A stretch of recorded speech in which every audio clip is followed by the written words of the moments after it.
श्रील प्रभुपाद की। ओम नमो भगवते वासुदेवाय।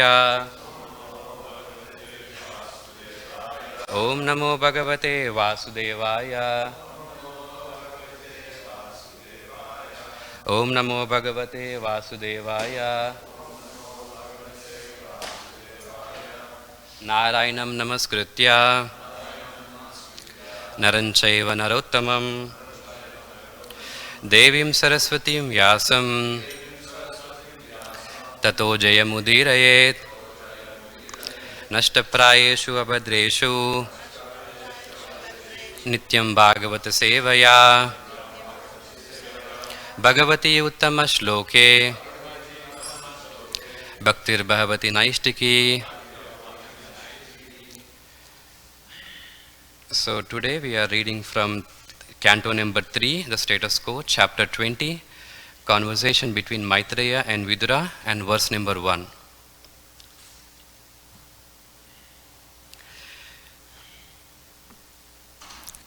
Shaunaka uvacha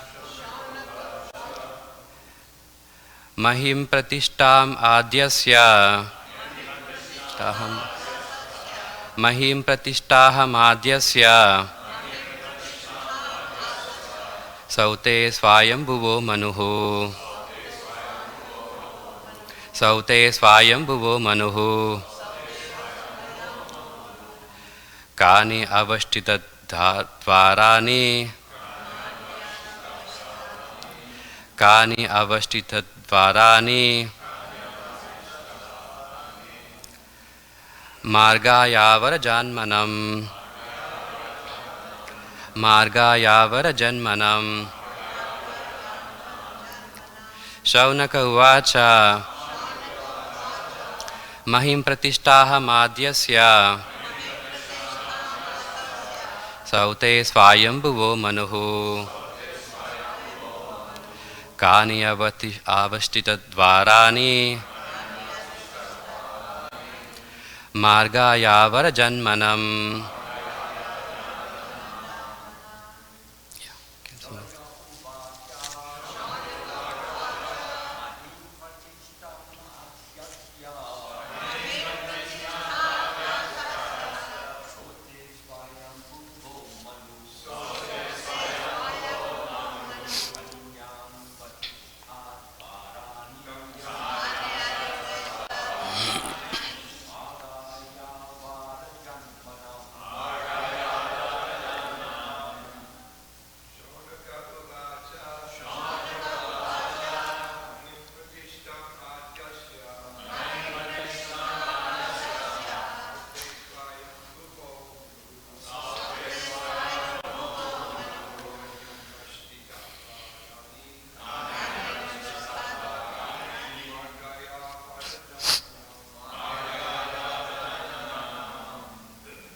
Bhavate Swayambhuvo Manaha.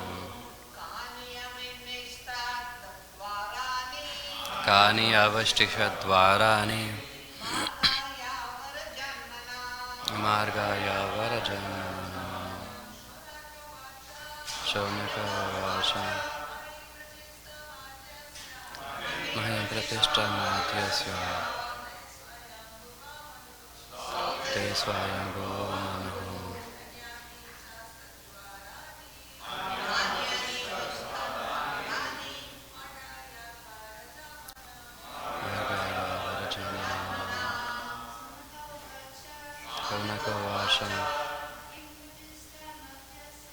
Mahim Pratishtaha Matyasya.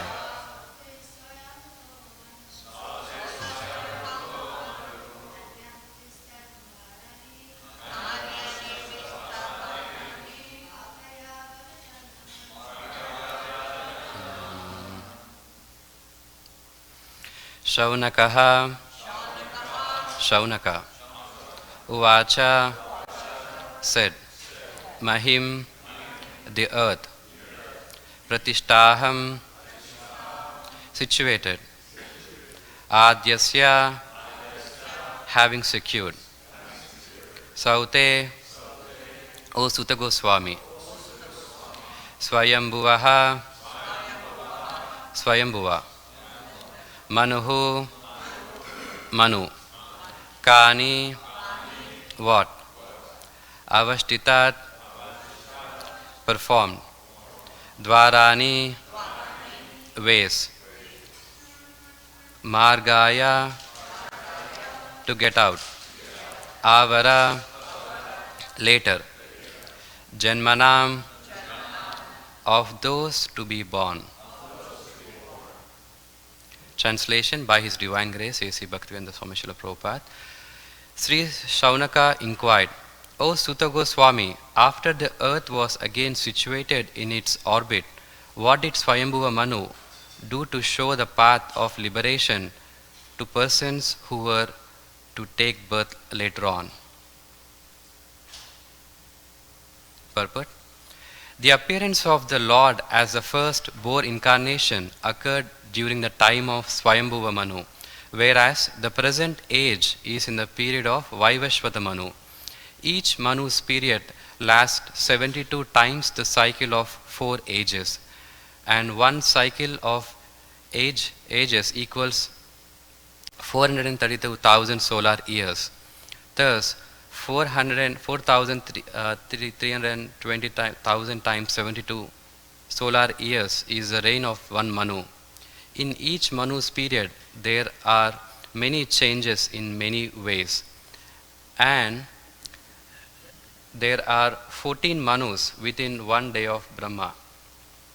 It is understood here that Manu creates scriptural regulations for the salvation of the conditioned souls who come to the material world for material enjoyment.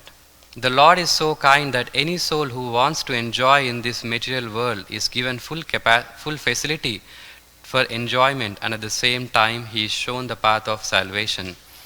Shaunaka Rishi therefore inquired from Sutta Goswami, what did Swayambhuva Manu do after the reinstatement of the earth in its orbital situation? Thus ends the purport.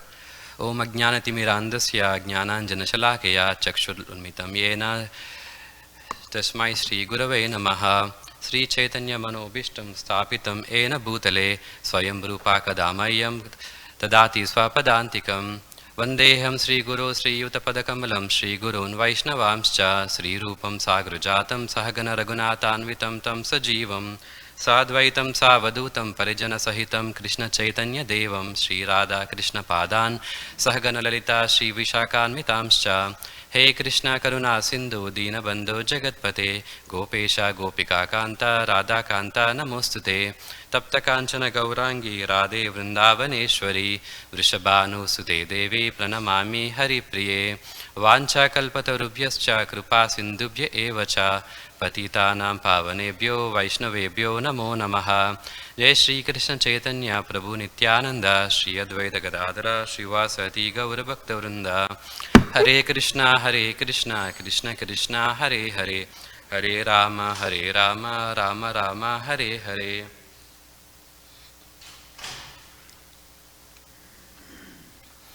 So welcome everyone for today's Srimad Bhagavatam class, and thank you for giving me this opportunity. So today we'll be starting the new chapter. The name of the chapter is Conversation between Maitreya and Vidura.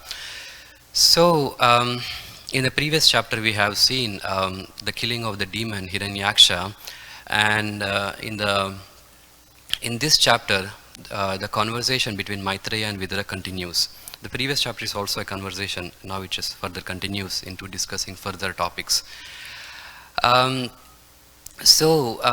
this verse, basically, Shaunaka, he inquires from Sutta Goswami that now that this planet Earth was saved from the demon Hiranyaksha, and it has been situated in its back in its original position. So after that, what happened? What did the Swayambhuva Manu do after that, especially for those people who are yet to take birth?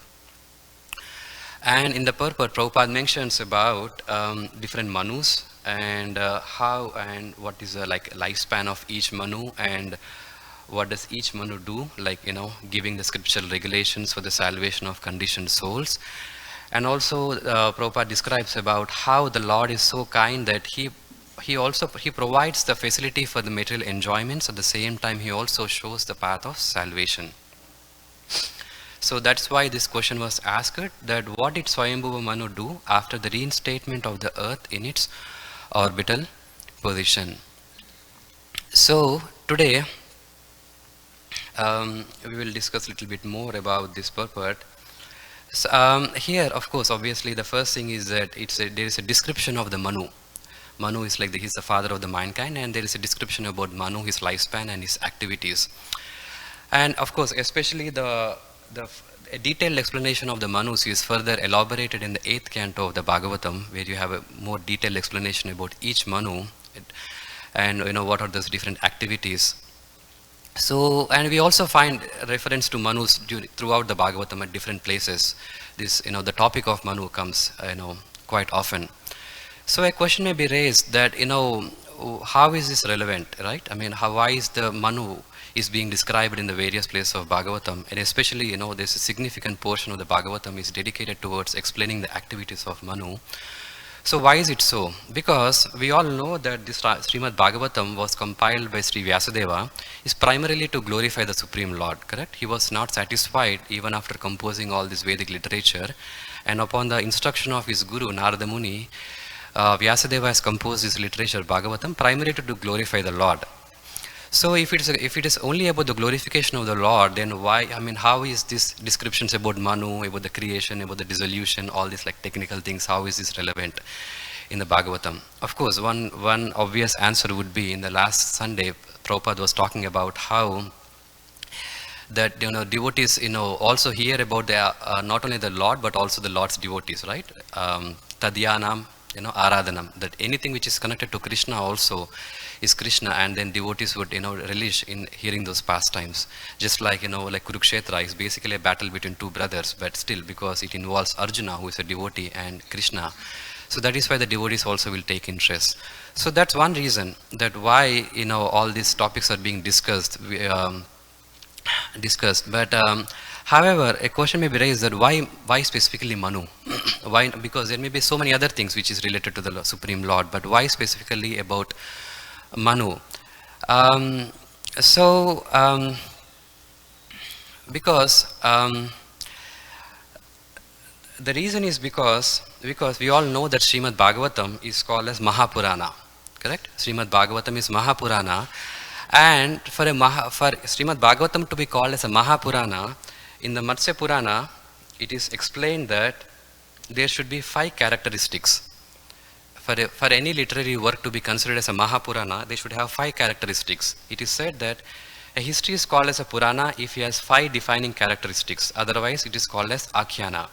And of course, these basically the Puranas are further classified based on Sattva, Raja and Tamoguna that is there. And what are these 5 topics?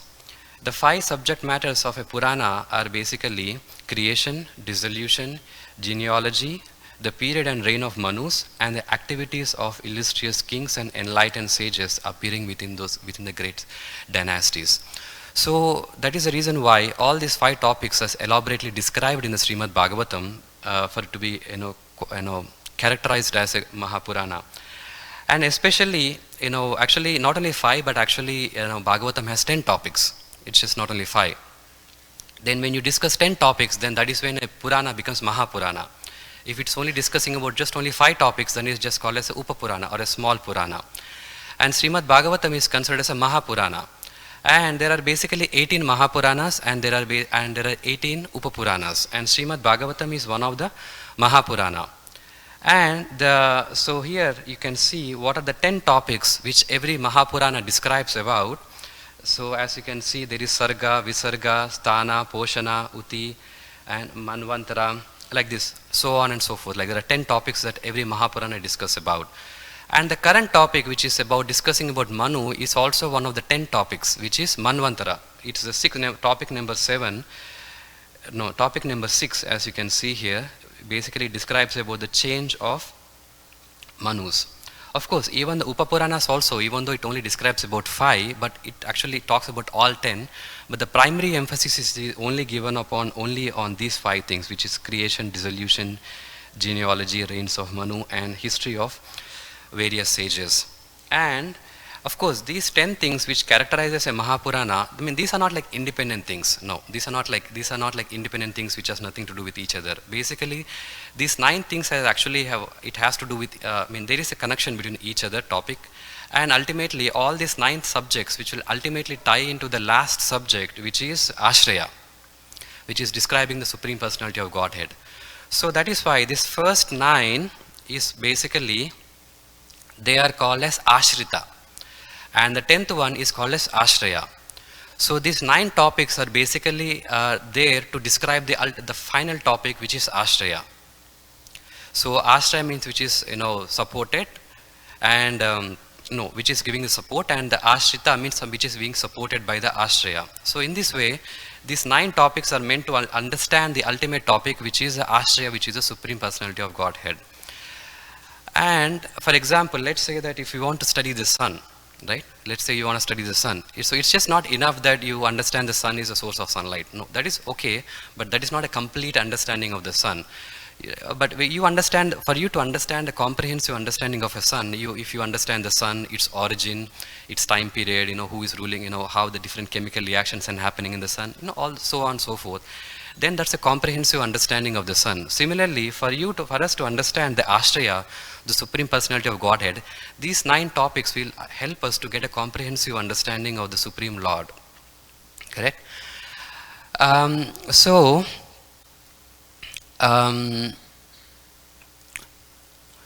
But however, let's say that we understand these 9 topics, but if we do not understand this 10th topic, which is Ashraya, then our education is actually incomplete. For example, in the Chandogya Upanishad, when the son of this sage, Shvetarka, I think his name is, when he goes and studies the Vedic education and he comes back to his father, the father will ask, "My dear son, what did you study?" He will ask basically, "My dear son, did you study that thing by knowing which you will know everything?" Then the son replied that, "Well, I studied different things. Like, I studied the, Vyakarana, Nyaya, logic, Chandas, Sanskrit grammar, everything. But I did not study this thing what you are referring to, like by studying one thing, by understanding one thing, you'll understand everything. No, I did not study that." Then the father said that means that your education is incomplete. Basically, it is referring to the final and ultimate thing, which is Ashraya. So unless a person understands the final feature, which is Bhagavan feature, even after understanding all these 9 subject matters, then his education is considered as incomplete. But whereas, if a person even doesn't understand these 9 topics perfectly, but if he understands the final topic, which is Ashraya, then his education is basically, can be considered as a complete. And that is what is modern education is all about, But the modern education, it only talks about these first 9 topics, like, about the creation, about the dissolution, about all the scientific things. But it doesn't discuss about the ultimate thing, which is Ashraya. Then this education cannot be considered as the complete education. But however, but still, But why about Manu specifically? Again, the question remains that, okay, these 10 things are required and one of the thing is Manu, but why Manu? Why specifically Manu? And the explanation for that is of course, we can see that, there's a detailed description of Manu, that how in one day of Brahma there are 1,000 cycles of 4 yugas, and in 1,000 cycles there are 14 Manus. That means 1,000 divided by 14, which gives you like each Manu gets around like 72 yuga cycles. And each Manu is basically, whenever it's a new Manu, then he is basically assisted by different demigods like Chandra, Varuna, Indra, the 7 great sages, the Saptarishi, and so on. And currently, we can see here in the chart, as Prabhupada mentions, that we are currently under the 7th Manu, and this pastime of the Varaha actually happened in one of the previous Manus. And specifically speaking, we are actually on the 20th cycle, 20th Yoga cycle of the day of Brahma, and that is called as Shweta Varaha Kalpa. So the reason why the Manu is described is because, specifically the activities of Manu is described is because it is said that Manvadi Acharana Kathanena Sad Dharma Evatra Vaivakshita Iti Ardham. The activities of Manu are described because they delineate the true nature of Sad Dharma. Because Manu being one of the 12 Mahajanas, he basically delineates, his activities delineates what is actually the true Dharma. Because this Dharma is of twofold. It is said here that Dvividohi Vedokta Dharmaha Pravritti Lakshana Nivritti Lakshanascha, means this Vedic path, this Dharma is actually twofold. The first one is called as Pravritti Marga, and the next one is called as Nivritti Marga. And that is how even Prabhupada also mentions in this purport that the Lord provides both. He gives the facilities for the material enjoyment, at the same time he also shows the path of salvation. So there are both. The Vedic path is twofold. It has both the Pravritti Marga and also the Nivritti Marga. And the Lord sends different people, like for example Prajapatis, to show the Pravritti Marga, and at the same time the Lord also sends the great sages like the 4 Kumaras to show the humanity the Nivritti Marga also, the path of salvation, the path of renunciation also. That is why this inquiry was made that, okay, now that the earth is back in its position, then what did the Manu do for those generations which are not yet taken birth? That how is Manu showing the path of Dharma to the future upcoming generations? So further discussing about this Pravritti and Nivritti Marga, both are required, for the creation. For it to be functioning harmoniously, both the Pravritti and the Nivritti Marga are required. So Pravritti Marga essentially deals with external life. It more deals with the external life, like leading like a moral and religious and pious life, not committing any sinful activities. It's like that because everybody has some desires to fulfill, correct? That is why they are in this material world. The reason why these individuals are in this material world is they have some material desires. They want to fulfill those material desires, that they either want to be successful, become rich, or acquire a lot of wealth, or they want to become famous, or so on and so forth. Now, how does being religious help? Correct? I mean, if a person wants to attain so many material enjoyment, how does it help for a person to be religious? Because when a person is religious, when a person follows the Dharma, and when he understands, when he believes in the God, and when he believes in the law of karma, then what happens is that even though he's trying to satisfy his material desires, but he will satisfy his desires in a let's say like a pious way, not like in sinful way or like in an exploitative mentality, and in a more sustainable way, so that there is more of a harmonious harmony between all the other living entities as well. And that is where the Manu he introduces his various scriptural injunctions, various scriptural injunctions. It's like a law book, like Manu gives Manu Samhita. Manu Samhita is like a law book, so that where everybody lives harmoniously, and that is more about Pravritti Marga, that how you live in a harmonious life. And otherwise, what happens? That will lead to a hellish life. For example, whenever there is like a financial disaster, of course they may give like various reasons, like they may give reasons like, oh, this is something like systematic failure, or this is like a policy failure, or they may give different reasons for an economical failure. But the root cause of all the failures, economic failures, is nothing but greed.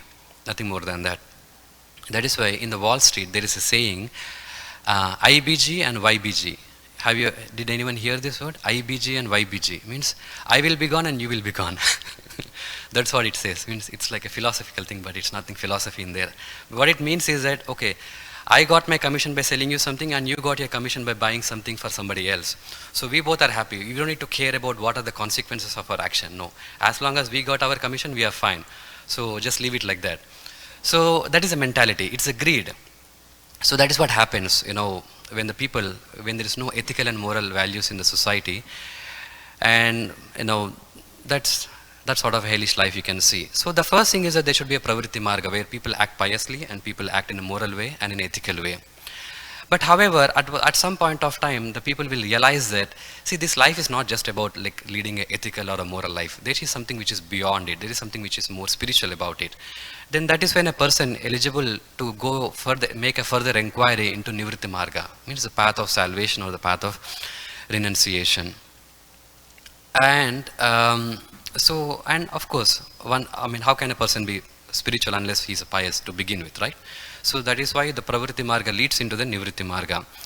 And that is why Maitreya is also asking to, what did Manu do? So especially for the liberation of the fourth upcoming generations, how is Manu, organizing different things now that the earth is back in its place? Because that is one of the responsibilities of the Manu. And when a living entity makes this inquiry into the Nivritti Marga, that is where, you have all this literature like the Vedanta Sutras, which begins by saying Atata Brahma Jignasa, means now is the time to inquire about the absolute truth. And once the Nivritti Marga starts, then it actually kicks out the Pravritti Marga. That is why you have the shloka in the Bhagavatam which says Dharma Projita Kaitavot, which basically says that rejecting all the religious activities which are materially motivated, this Bhagavat Purana propounds the highest truth which is understandable by those devotees who are fully pure in the heart. So now, of course, okay, now that even in the Nivritti Marga, so what is this so speciality about Srimad Bhagavatam? Because Srimad Bhagavatam, it's not the only literature for the Nivritti Marga. There is so many other Puranas, there are so many Upanishads also which is talking about this Nivritti Marga. Then what makes Srimad Bhagavatam, which is so special among these things? Of course, one reason, which is obvious reason, which we all know, is that even though Vyasadeva has compiled so many literatures, but he never really dedicated his literature which exclusively glorifies the Supreme Lord. And that is when Narada Muni instructs that why just you compose a literature which exclusively glorifies the Supreme Lord, and that is Bhagavatam.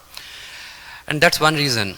But not only that, but also, if you see Vyasadeva, Vyasadeva actually he compiled all the Vedic literature, and he also compiled the Puranas and Upanishads for those people who are less intelligent, correct? And he also compiled the Vedanta Sutras, which is nothing but a conclusion of all the Vedic, like a conclusion of all the Vedic teachings. But however, if you see the Vedanta Sutra also, it is not very easy to understand. It's like a small sutra. It is very cryptic. It is, unless you have a purport or a commentary, it is very difficult to understand the Vedanta Sutras. And we can see that, like people like even the Mayavadas, they interpret the Vedanta Sutras along with the Vaishnavites also. So that means that it can be interpreted in any way, unless you really have a proper commentary. But however, Vyasadeva, he never composed a commentary on the Vedanta Sutras. He just gave the Vedanta Sutras, but he never compiled, he never gave a commentary on that one. And that is why but however, we can see that actually, that is why this Bhagavatam is called as a natural commentary on the Vedanta Sutras. Even though Vyasadeva himself didn't give a Vedanta, the commentary on the Vedanta Sutras, but he took this opportunity of the Srimad Bhagavatam in order to give his understanding or his commentary on the Vedanta Sutras. So that is why Srimad Bhagavatam is considered as a natural commentary on the Vedanta Sutras. And that is why we can see even the previous acharyas also in the Gaudiya tradition. Even the previous acharyas, still the Baladev Vidya Bhushan, they never really, they never really gave a bhasha unless the Govinda bhasha appeared. That is because Srimad Bhagavatam is considered as a natural commentary on the Vedanta Sutras. So that is one of the glories of Srimad Bhagavatam, that this is a natural commentary on the Vedanta Sutras. And also by, for example, by seeing this like very simple stories which anybody can relate, it like for example this pastime of Lord Varaha, it may be a simple pastime which everybody can easily understand, but however here we can see that there are very deep Vedanta sutras are being explained, that how Bhagavan has a form, how Bhagavan's omnipotency, omnipresence is being explained, through these pastimes, and how his Lord is the ultimate protector of the universe, and so on and so forth, and how his body is not having any material limitations because his body is Sachitananda. Correct? So all these points are being explained through these simple stories explained in the Srimad Bhagavatam. That is why it is called as a natural commentary on the Vedanta Sutras. And the other uniqueness of Srimad Bhagavatam is that if you see, even though there are 18 Puranas, out of that there are 6 Puranas which are in the Sattva, and 6 are in Raja, and 6 are in Tama. But if you see that this Srimad Bhagavat Purana is being glorified even by the other Puranas also. For example, the biggest Purana among the 18 Puranas is Skanda Purana. Actually, Skanda Purana is having 81,000 verses. Bhagavatam is only having 18,000 verses, but Skanda Purana is having 81,000 verses. And we will see that even in the Skanda Purana, it glorifies the Bhagavat Purana. That is very unique, that one Purana is actually glorifying the other Purana, right? We can see some of the references here. It says in the Skanda Purana that Srimad Bhagavata Syat, Srimad Bhagavata Sada, Swarupam Ekam Evasti Sachit Ananda Lakshanam. Here it says that Srimad Bhagavatam and the Supreme Lord Bhagavan are of the same intrinsic nature, which is Sachit Ananda. So basically it is telling that the Supreme Lord and the Bhagavatam are basically a non-different, and they are transcendental. That is what Skanda Purana is telling. And even in the Padma Purana, it is said that Srimad Bhagavato Yaktoyam Pratyaksha Krishna Evahi, means without a doubt Srimad Bhagavatam is directly Sri Krishna. And it is also said that this Srimad Bhagavatam actually gives pleasure to Lord Hari. Means Hare Santosha Karanam. Means this Bhagavatam even gives pleasure to Lord Hari. Of course, for something to give pleasure to Lord Hari, that means that it has to be something transcendental, right? Something material cannot give the pleasure to Lord. If something is giving pleasure to the Lord, that means that it has to be something which is more transcendental. And of course, there are even further verses. It is in the Padma Purana, it is said that this Srimad Bhagavatam is basically an import of all the Vedas and Upanishads. So in this way, the Srimad Bhagavat Purana is also being glorified in the different Puranas. And the other uniqueness or the other glory of the Srimad Bhagavatam is that it even rejects the idea of liberation or moksha or mukti. So this is something which is very unique. If you see the other Nivritti literature, they all geared towards mukti, liberation, right? That is what it all talks about. The final achievement, the final goal of all the Nivritti Marga, the path of renunciation, is moksha. But Srimad Bhagavatam is the only Purana where you will see that it even rejects the moksha. And it establishes that even bhakti is even superior to moksha or mukti. That is very unique. Because if you see the other parts like karma yoga or jnana yoga, the aim is to achieve the liberation through karma or jnana. Basically these are like alamban. Alamban means like a support systems that for you to ultimately gain the liberation. Once you gain the liberation, you don't need any more karma or jnana because you already achieved your goal. And sometimes even in the karma marga and jnana marga also, sometimes they kind of like add bhakti into the karma and jnana also. It's like a booster so that your alamban is even more strong. But even though when they add bhakti also, but their ultimate goal is not bhakti. Bhakti is just again like a support for them to ultimately achieve the liberation. And that is why all the other parts also, even though when they talk about bhakti, karma or jnana, they are not talking about the ultimate goal is ultimately liberation. And sometimes it may be even surprising to see that even some of the Vaishnavacharyas also, when they're talking about bhakti, they are also sometimes they say that bhakti is ultimately meant for liberation. That bhakti is not the ultimate goal. But however, especially in the Gaudiya Parampara, in the teachings of the 6 Goswamis, especially Jiva Goswami makes it very clear that actually bhakti is also the means and the bhakti is also the ultimate prayojana also. That is which is very unique. And so that is one thing which is very unique about Srimad Bhagavatam, that how it differentiates or how it is unique among the other Nivritti literature in the Vedic tradition. And the Srimad Bhagavatam is also, it's a Swata Pramana. Because Swata Pramana means basically, generally Vedas are considered as Swata Pramana, right? Swata Pramana means it is self-authoritative, means it doesn't need any other source to give the authority to the Vedas. No, Vedas are itself authority. it doesn't depend on something else to give the credibility for the Vedas. Similarly, even Srimad Bhagavatam is considered as a Swata Pramana. And that is why Srimad Bhagavatam is called as the fifth Veda. Means it is self-authorized and it is, Swata Pramana. And the other meaning of Swata Pramana is that, Jiva Goswami mentions in its Sarva Samadhini that one of the nature of the true Shabda is that when you hear it, it immediately becomes self-evident. It becomes immediately self-revealed to the human perception or the human experience or the human comprehension. It is not something which is very difficult to understand. It's like a sunshine, right? When you see the sun, things automatically becomes obvious. Like for example, in the Vedanta, there is a famous story of you are the 10th. What is you are the 10th? There is a story which describes that a guru, he is having 10 disciples. And this guru and 10 disciples are supposed to cross the river. And this river is like, the current is very strong, and they are concerned that, one of them may, just wash away in the river. So the guru instructs the disciples that, let's do one thing. Let's count before, we cross the river, and let's again count after crossing the river to make sure that we are all together. Nobody is lost, right? And he gives the responsibilities to one of the disciples.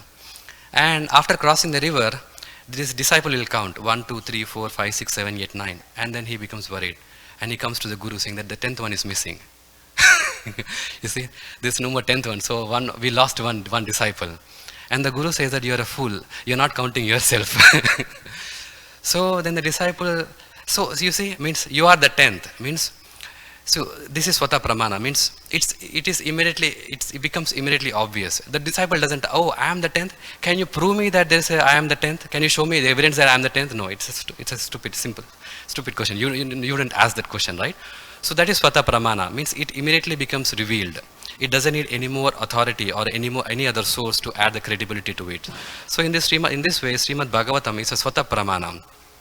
So these are some of the glories of Srimad Bhagavatam, how it is unique among the other Nivritti literature, and how this question by the Shaunaka inquiring about the Manu is relevant. That what did Swayambhuva Manu do after the earth is established back in its original position? What did he do? Because that's a duty of Manu to show the path of liberation. Not only the liberation, both Pravritti and both Nivritti Marga also. Okay, thus I like conclude my class. Thank you very much. Okay, any questions? Okay.